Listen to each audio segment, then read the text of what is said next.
감사합니다. 오늘 어린이 주일을 맞이해서 우리가 믿음의 사람으로서 어린이들을 향한 주님의 마음을 살펴보기 원하는데요.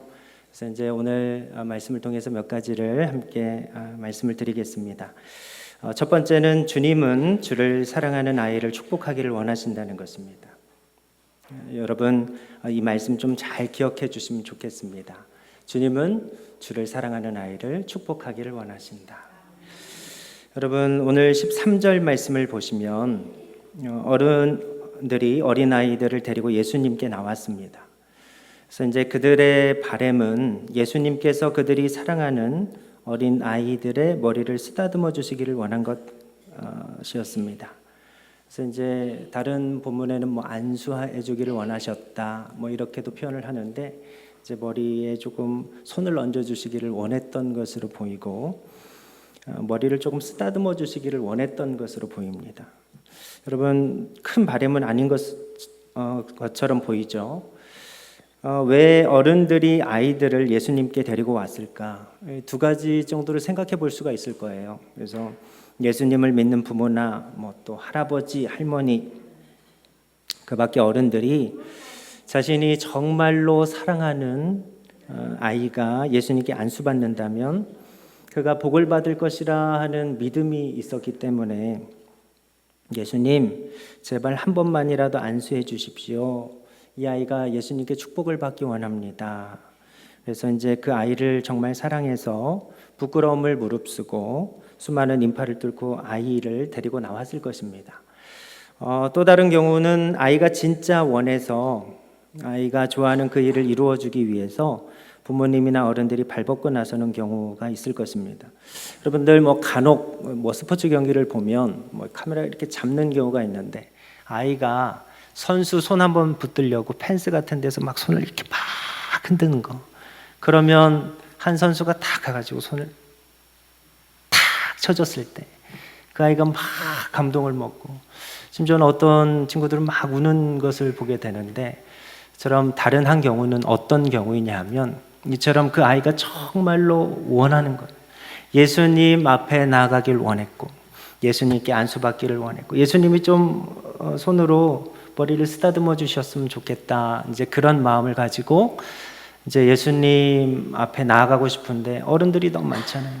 그래서 이제 그 마음을 부모나 아니면 그를 사랑하는 할머니, 할아버지 또 그 밖에 뭐 다른 지인들이 그 아이의 마음을 알고 그를 예수님께로 데리고 나오는 그런 경우가 있을 것입니다. 그래서 성경은 사실 어떤 경우인지 말씀하고 있지는 않아요. 근데 저는 이렇게 말씀을 묵상하다가 후자 같아요. 그래서 아이가 예수님 너무 좋아하고 이제 사랑해서 자신의 힘으로는 나아갈 수 없으니 엄마, 아빠, 할아버지, 할머니, 이모, 고모, 선생님 손 붙들고 예수님께 안수를 좀 받게 해주세요. 머리를 좀 쓰다듬게 해주세요.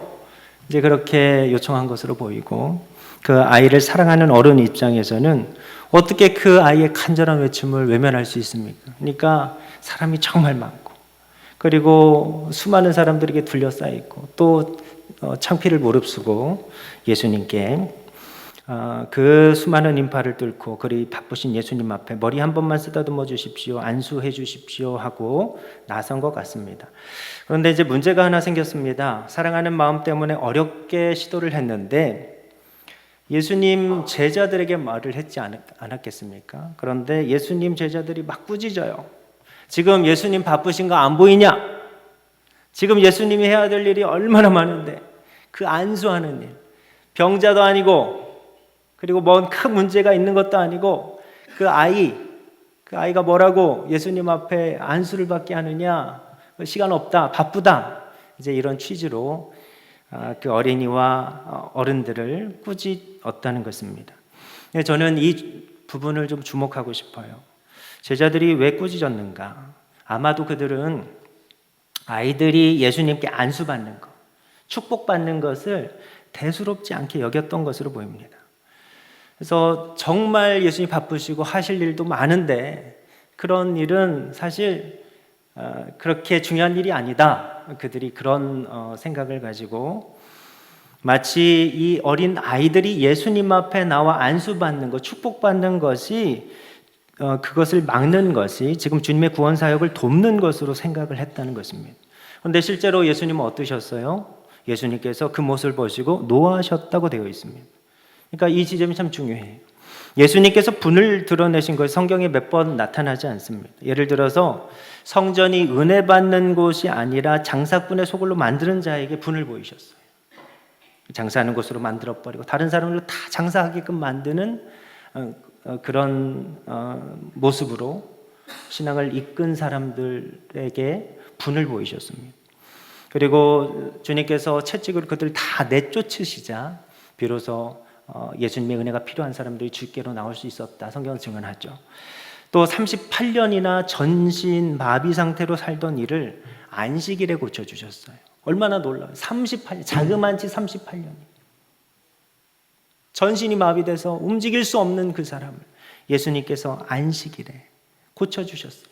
근데 그 놀라운 일을 경험하고 사람들이 하나님 감사합니다. 하나님 영광 받으십시오. 이렇게 감사를 올려드린 게 아니라 이 일이 안식일에 행해졌다는 그 이유 때문에 하나님이 미워하신다는 거예요. 그때 예수님께서 또 분을 보이셨습니다. 그래서 주님의 분노하심을 보면 우리가 알 수 있는 것이 있는데 예수님께서는 인간적인 감정 때문에 분을 내신 일이 없다는 거예요. 오직 주님께서 분을 보이신 것은 하나님을 이용하는 자들, 정말 하나님의 은혜가 필요한 이들을 막아설 때 그때 우리 주님께서 분을 보이신 것을 우리가 볼 수가 있습니다. 딱 이 지점이 오늘 말씀 배경입니다. 제자들은 제자였지만 하나님의 은혜가 필요한 이들이 하나님 앞에 나오고 예수님 앞에 나오는 일을 막아섰다는 거예요. 그래서 분을 보이셨다는 것입니다. 그러니까 제자들이 하나님 나라를 잘못 이해했습니다. 주님께서 뭐라고 하시냐 하면 하나님 나라가 이런 자의 것이다. 이제 이런 말씀을 주셨어요. 여러분, 우리는 하나님 나라 세우는 것을 정확하게 알아야 됩니다.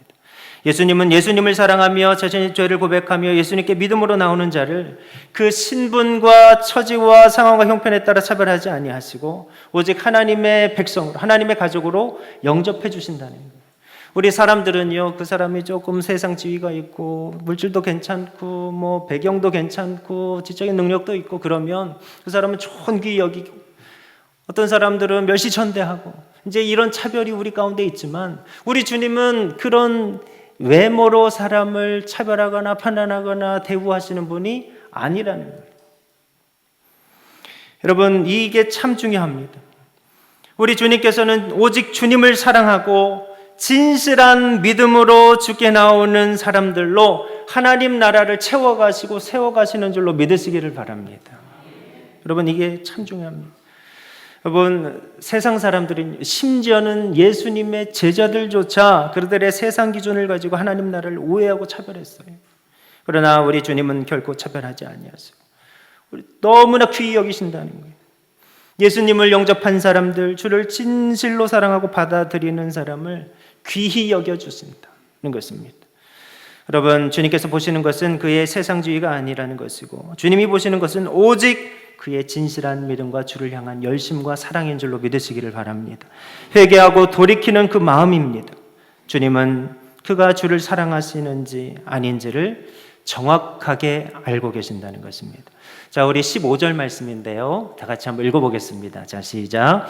내가 진실로 너희에게 이르노니 하나님의 나라를 어린 아이와 같이 받들지 않는 자는 결단코 그곳에 들어가지 못하리라 하시고 아멘. 여러분, 누구든지 하나님 나라를 어린 아이와 같이 받들지 않는 자는 하나님 나라에 들어갈 수 없다. 다시 말하면 이걸 반대로 얘기하면요, 누구라도요, 내가 조금 부족해 보이고 형편없어 보이고 지적 능력이 좀 떨어져 보이고 내가 조금 부족해 보여도 그 누구라도요, 하나님 나라를 어린 아이와 같이 받아들이면, 예수님을 사랑하고 예수님 말씀을 진실하게 믿음으로 나아가면 그가 어떤 처지에 있는 인생이라 할지라도 하늘나라에 들어갈 수 있다는 말씀입니다.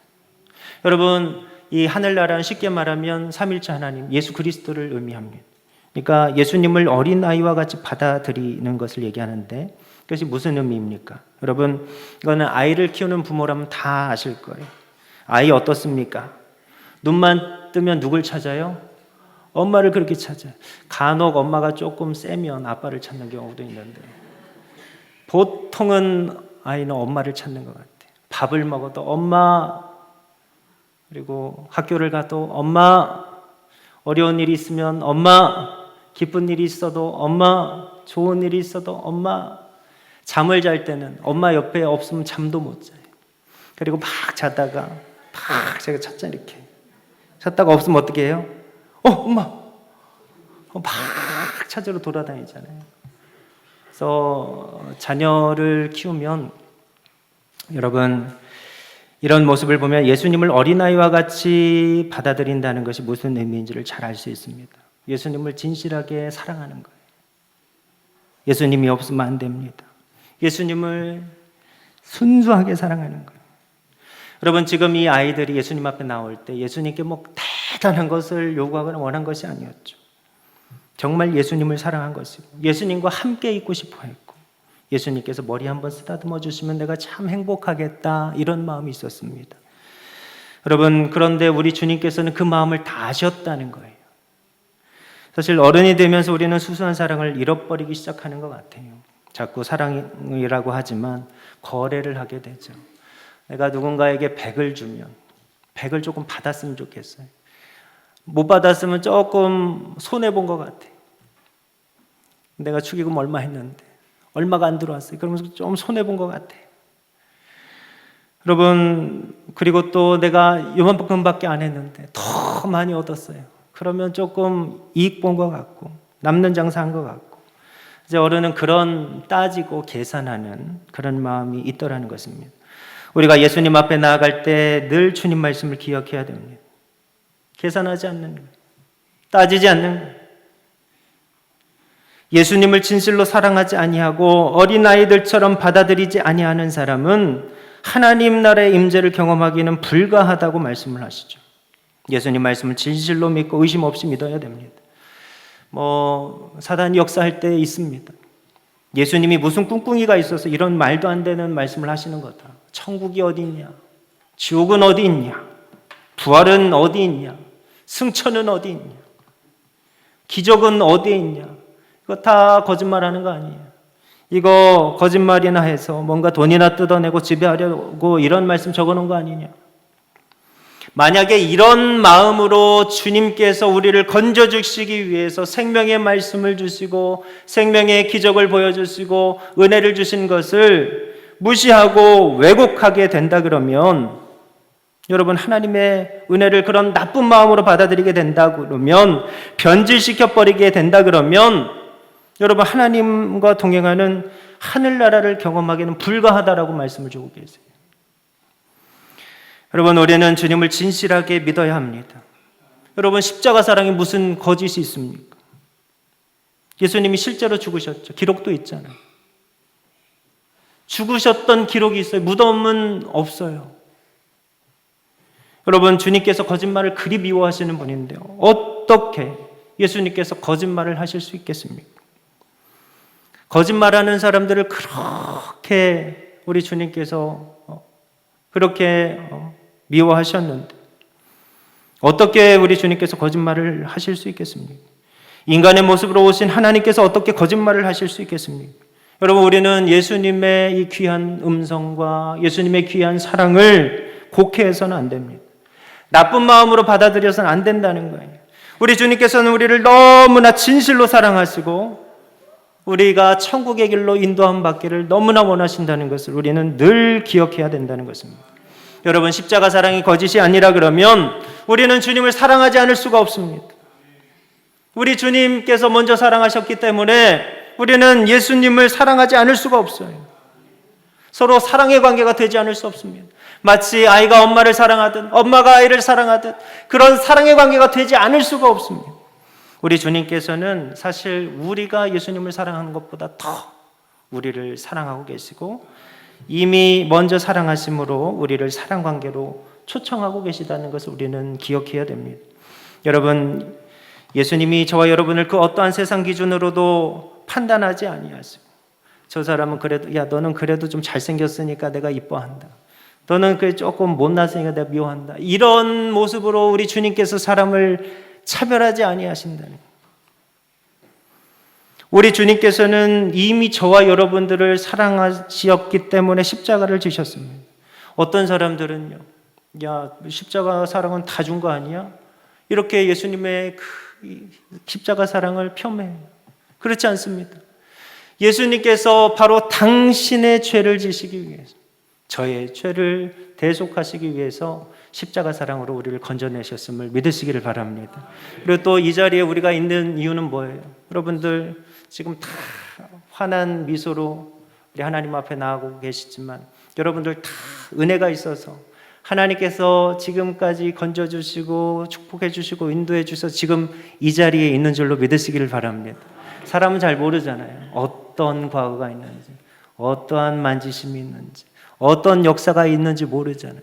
그런데 분명히 하나님께서 저와 여러분들을 사랑하셔서 어떤 사람의 손을 통해서 이곳으로 인도하셨고요, 믿음을 주셨고요, 은혜를 주셨고요, 사랑을 주셨다는 것을 확신하시기를 바랍니다. 여러분, 요한일서 4장 19절 말씀인데요, 우리 다 같이 한번 읽어보겠습니다. 자, 시작. 우리가 사랑함은 그가 먼저 우리를 사랑하셨습니다. 아멘. 여러분, 한번 지금까지 온 삶을 돌이켜 보십시오.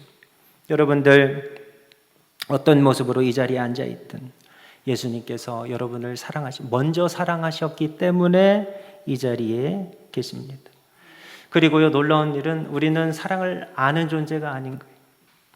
하나님의 사랑을 받은 사람만이 하나님을 사랑할 수 있고요, 하나님의 사랑을 받은 사람이 하나님을 사랑한 것처럼 이웃도 사랑할 수 있다라고 말씀을 주고 계십니다.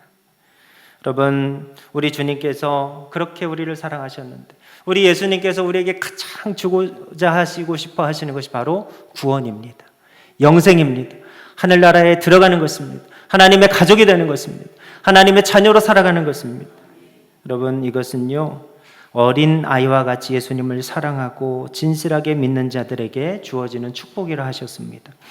여러분, 오늘 본문에 보면 예수님은 예수님을 사랑하는 아이들을 막아선 자들을 물리치셨습니다.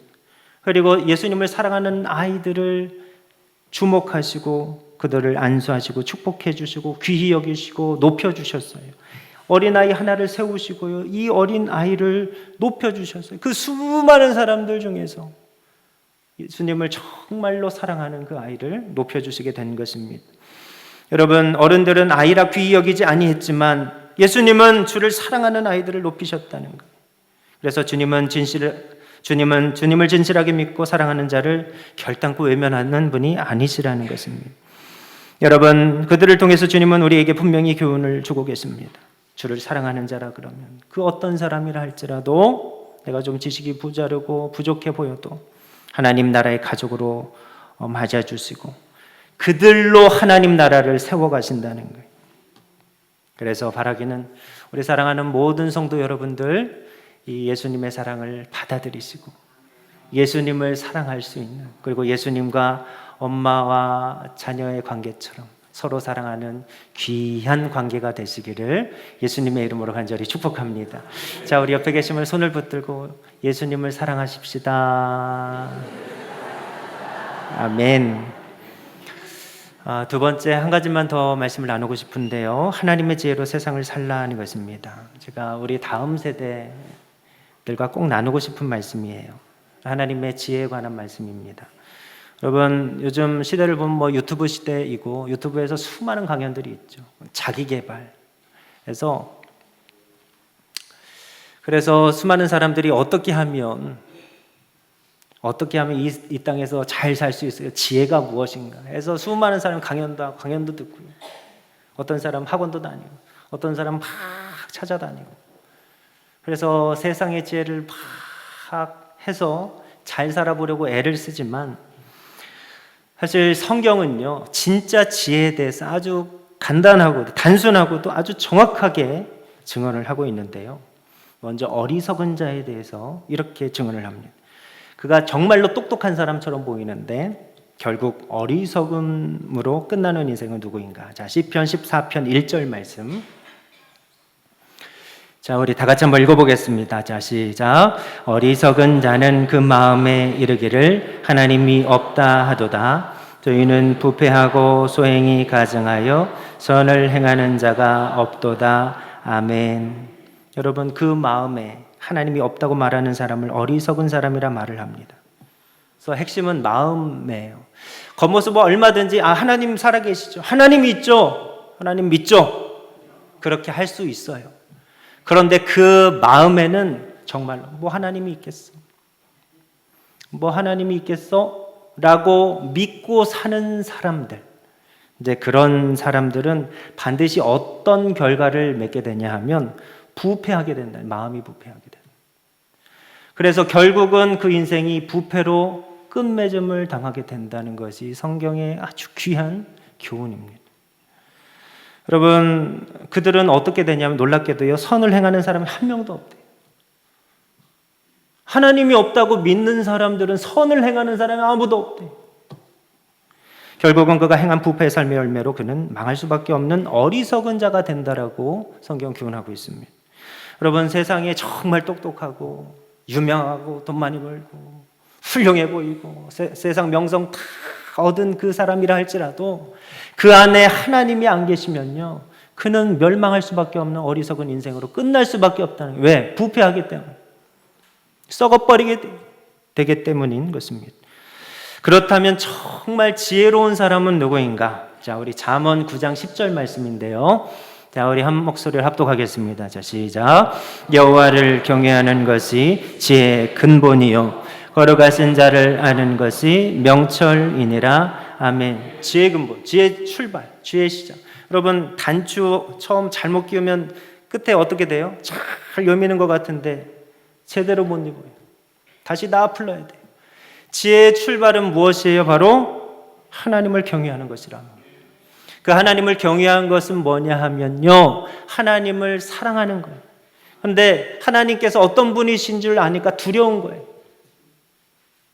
하나님은 그 영혼을 지옥에 벌하실 수도 있고 그 영혼을 천국으로 인도하실 수도 있는 전지전능하신 하나님이신 줄 아니까 두려워할 줄 아는 믿음을, 하나님을 경외하는 것이라 말씀을 하고 있습니다.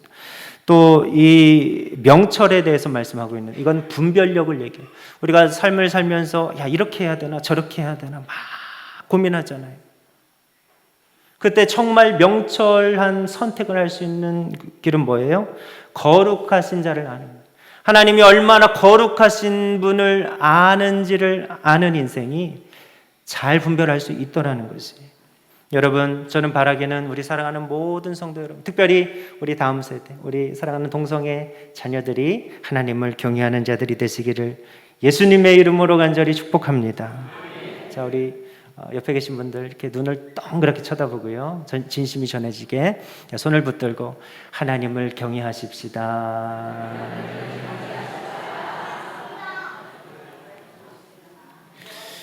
아멘. 자, 우리 히브리서 11장 6절 말씀인데요. 자, 우리 한 목소리를 합독하겠습니다. 믿음이 없이는 하나님을 기쁘시게 하지 못하나니 하나님께 나아가는 자는 반드시 그가 계신 것과 또한 그가 자기를 찾는 자들에게 상 주시는 있음을 믿어야 할지니라. 아멘. 제가 이제 정말로 예수님 한 번도 안 믿어본 한 분을 최근에 알게 돼서 그분이랑 식사를 할 기회가 있어서 밥을 같이 먹었는데 그분이 그러는 거예요. 제가 이런 말씀 드려도 되긴 뭐하지만 저는 하나님 안 믿어요. 그러는 거예요, 저한테. 저 안 믿습니다. 그렇게 하나님이 믿어지지가 않는데요. 그래서 참 귀했습니다, 저는. 그리고 제가 그분의 그런 말씀 드렸어요. 우리 주님은 우리 육신의 눈으로 볼 수 있는 것이 아니라 오직 믿음의 눈으로만 볼 수 있는 분이라 말씀을 드렸습니다. 여러분, 우리는 우리 지각의 한계를 인정해야 됩니다. 우리 눈이, 여러분 여기 물 한 컵 있다 그러면 이거 정수된 물인지 수돗물인지 아니면 뭐가 섞인 물인지 알 수 있어요, 없어요? 우리 눈으로는 그걸 구별할 수 있는 분별력이 없어요. 그러니까 우리 눈으로 보는 것이 다 맞는 것이 아니라는 거예요. 여러분, 주님께서 이런 말씀을 주시는 거예요. 살아계신 주님 앞에 나아갈 때 두 가지를 갖고 나아가야 된다. 반드시 주님께서 계신 것과 주님은 주님을 찾는 자들에게 상을 주시는 분임을 믿고 나아가야 된다는 것입니다. 여러분, 주님을 찾아보셨습니까? 여러분들의 삶 가운데서 주님을 찾아보셨습니까? 주님 어디 계십니까? 제가 지금 이렇게 있는데 주님 어디 계십니까? 여러분 찾아보셨습니까? 안 보이면 통곡하듯 뛰쳐나오면서 엄마 찾는 아이의 심정으로 그렇게 찾아보셨습니까? 아니면 주님 뭐 안 계시면 제가 마음대로 살죠. 그러셨습니까? 여러분, 우리 죄 많은 인생이 하나님을 기쁘시게 하는 방법이 있다고 하십니다. 두 가지죠. 진실한 믿음입니다. 여러분, 이 진실한 믿음은 무엇이냐 하면 하나님께서 계신다고 믿는 그 믿음 때문에 행동이 변화되는 믿음을 말해요. 여러분, 우리는 하나님께서 계시기 때문에 기다릴 수 있습니다. 여러분, 우리는 하나님께서 계시기 때문에 울 수도 있고요. 우리는 하나님께서 계시기 때문에 그 울음을 멈출 수도 있습니다. 여러분, 우리는 하나님께서 계시기 때문에 나를 괴롭히는 사람도 축복할 수 있고요. 우리는 하나님께서 계시기 때문에 나를 괴롭혔던 사람을 용서할 수도 있습니다. 여러분, 하나님이 계시든 안 계시든 나의 행동도 나의 삶도 나의 생각도 변화되지 않는다 그러면 성경은 그 믿음을 죽은 믿음이라고 말씀을 해요. 여러분, 이것은 살아계신 하나님을 경험할 수 있는 살아있는 믿음과는 정반대되는 믿음입니다. 히브리서 기자는 사실 이 말씀을 통해서 이렇게 물어요. 죽은 믿음으로 네가 구원받을 수 있겠는가? 여러분들 죽은 믿음으로 구원받을 수 있겠습니까? 우리는 하나님의 음성에 귀 기울일 줄 알아야 됩니다. 여러분, 우리는 하나님을 찾아야 됩니다.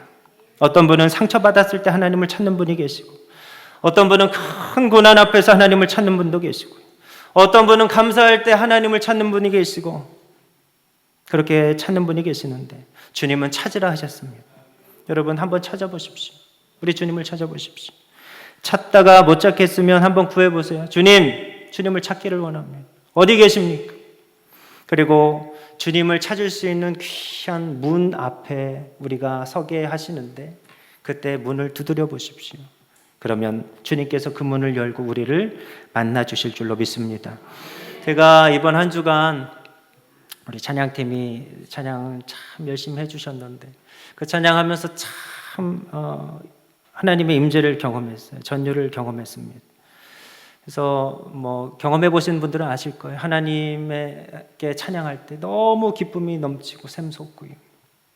그리고 전율이 탁 일어나고 찬양의 가사가 확 들어오는 그 경험, 주님이 믿어지고 주님의 은혜를 더욱 사모하게 되고 주를 찬양함이 기쁨이 되고 주의 성령으로 채우시는 그 경험, 사실 우리가 이런 경험 때문에 우리가 평생 주님의 은혜를 기다릴 수 있게 되는 것 같아요. 제가 한 선교사님을 만나서 그런 얘기를 들은 적이 있습니다. 한 번은 본인이 선교지에 가서 선교를 하는 너무나 힘든다는 거예요. 사람들도 어렵고요, 환경도 너무 어렵고요, 너무 어렵다는 거예요. 너무 포기하고 싶고 힘들어서 견딜 수가 없었대. 근데 그때 하나님께서 환상을 싹 눈앞에 보여주시더래요. 그리고 그분이 그래요. 상황이 변한 거 없는데 하나님께서 이 보여주신 그 환상 때문에 평생을 사역할 수 있게 되었다. 여러분, 그 은혜가 임하니까 그 기억 붙들고 지금까지 변함없이 사역을 할 수 있게 된 것입니다. 여러분, 저는 이 시간 우리 주님께서 저와 여러분들 그 은혜를 부어주시기를 간절히 사모합니다. 우리 주님 앞에 진실한 사랑으로 예수님 앞에 계산으로 나가지 않고 정말 어린아이가 그 어머니를 사랑하는 것처럼 그렇게 사랑하며 진실한 믿음으로 나아가면 우리 주님께서 그 은혜 부어주실 줄로 믿습니다. 우리 이 시간 다 같이 나는 하나님을 예배하는 이 예배자 부르시고요, 우리 하나님 앞에 하나님 만나주시라고, 하나님의 임재를 경험하게 해달라고 이렇게 기도하는 시간을 갖도록 하겠습니다. 우리 가사를 생각하면서 믿음으로 고백하겠습니다. 나는 하나님을 예배하는 예배자입니다.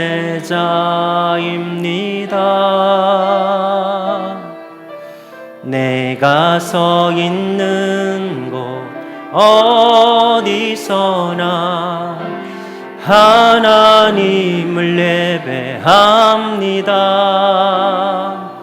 내 영혼 거룩한 은혜를 향하여 내 마음 완전한 하나님 향하여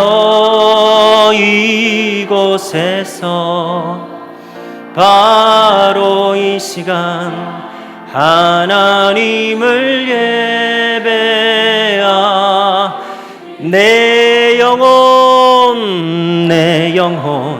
거룩한 은혜를 향하여 내 마음 완전한 하나님 향하여 이곳에서 바로 이 시간 하나님을 우리 시간 다 같이 주님의 이름을 한번 부르짖고 통성으로 기도하겠습니다. 주여 거룩하신 하나님,